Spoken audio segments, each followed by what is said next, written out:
medicines in our space hadn't changed over 100 years. So when you see a tool like telehealth introduced into the community, it's a game changer. Now, there's a lot of hype and discussion around AI and what's its fit.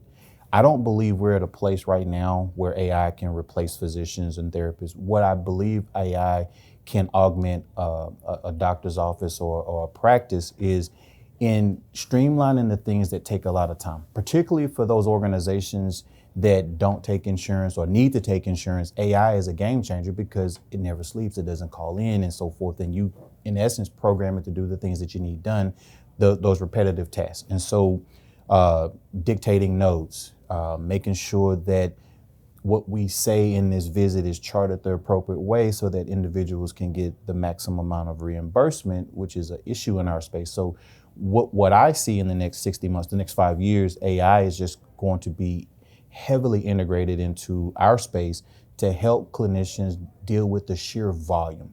And when I say sheer volume, we're seeing unprecedented levels of anxiety.